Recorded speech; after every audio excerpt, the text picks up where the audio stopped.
Hey guys, this is Justin. Hello and welcome to another video. So, as I discussed a few videos ago, I recently read the new novel The Living Force by John Jackson Miller. It's set just before The Phantom Menace and deals with the Jedi Council of that era. You spend a lot of time with Yariel Poof and Oppo Rancisis. Evan Peel was a favorite of mine, while Say Tin is shockingly unpleasant. But it also reminded me of one of the dumbest things Star Wars ever did. I want to look at that in today's video and also discuss how the Jedi Council changed between the various films.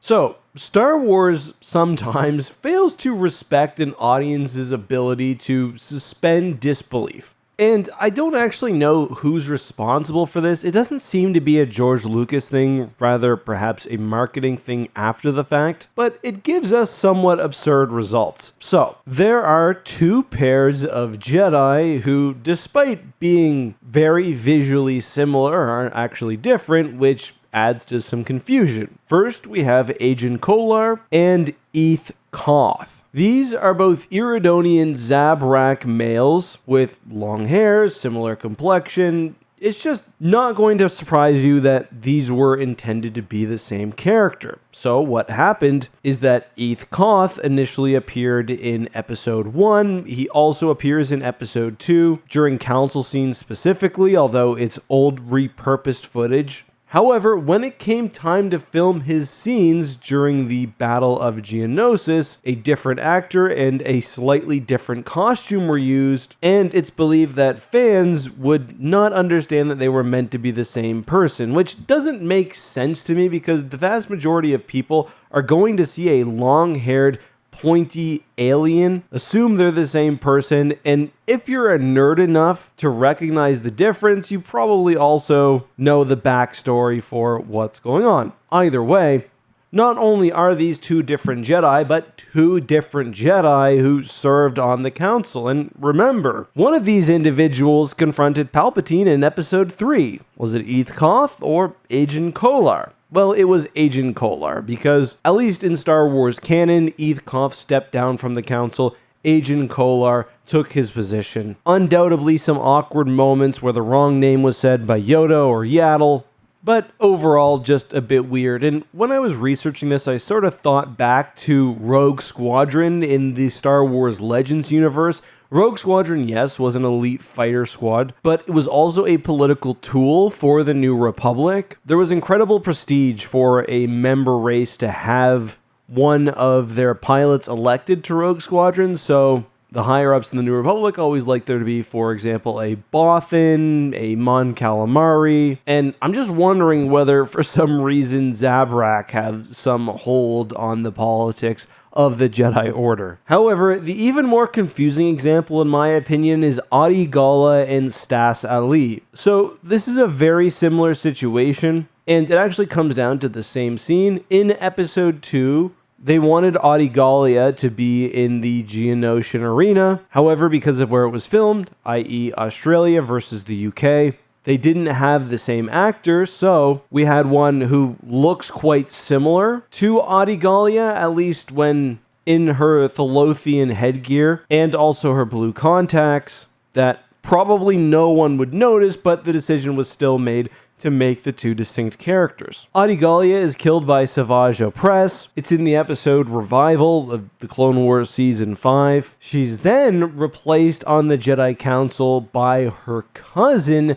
Stas Ali, another Thalothian Jedi who, shocker, looks quite similar, obviously, because of their family connection. I don't know, again, why Star Wars would go out of its way to be this needlessly confusing with the idea that fans aren't going to accept even just a temporary recasting of essentially a background character who I don't think has any lines in any of the films versus what we actually got. It's kind of funny because it stands in direct contrast to how Lucas and co. did things very early on in Star Wars. For example, the character of Wedge Antilles in A New Hope You know, he's one of the few actually named Rebel pilots, and he's also meant to be not just Dennis Lawson, but this guy during the briefing sequence. It's a completely different actor cast in the role of Wedge. I've always heard that he had issues with his lines, and that's why Dennis Lawson ended up jumping in for the very costly scenes during the Death Star trench run. And canonically, they may now be different characters, but growing up, I always understood that this was meant to be Wedge. And it's kind of funny because, and we're getting off track here, Wedge actually had 3 different actors in A New Hope.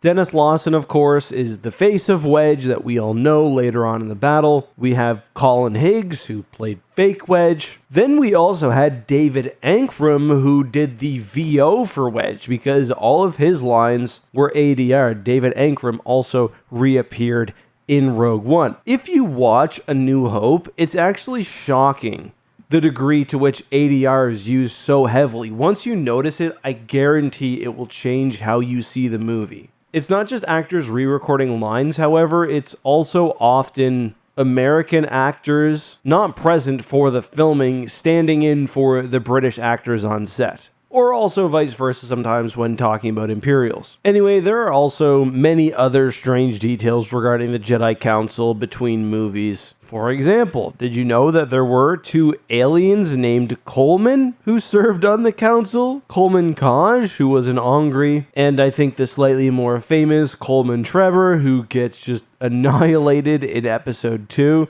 by Jango Fett. Which, I mean, was nice because it did open up a spot for Obi-Wan. One detail that I find kind of interesting is the Jedi Master Kit Fisto. So, Kit Fisto was not featured in episode 1. He first appeared in episode 2, and his appearance actually varies quite dramatically. His mask in episode 3 is like 1,000,000 times better, but his episode 2 mask is just very small eyes, just kind of a human-looking mouth. Then in episode 3, he's kind of a freak, like, I'm not going to lie. Clearly, he picked up death sticks or sports gambling or something because the man looks like he is in one. The final thing I'll mention is that the Clone Wars had some pretty easy storylines when looking at change in council members between episodes 2 and 3, because if someone's gone or replaced, hey, you get to kill them now in an episode. Probably the most famous example of that would have to be Evan Peel. Again, one of my favorites from the recent novel, but he dies in the Clone Wars, as does Adi Gallia, as mentioned. Interestingly, in neither canon nor legend do we have Eth Koth actually die during the Clone Wars. In Star Wars Legends, I don't think we actually find out about his fate. Presumably, he dies during Order 66. However, in Star Wars canon, Eth Koth is hunted down as a surviving Jedi and personally killed by Darth Vader himself. But that's all I've got for today's video. Let me know what you thought. Are there any sort of quasi-lore, quasi-production elements of Star Wars you'd like to see me cover on the channel? Please let me know down below. Until next time, be safe, have a good one, and may the Force be with you.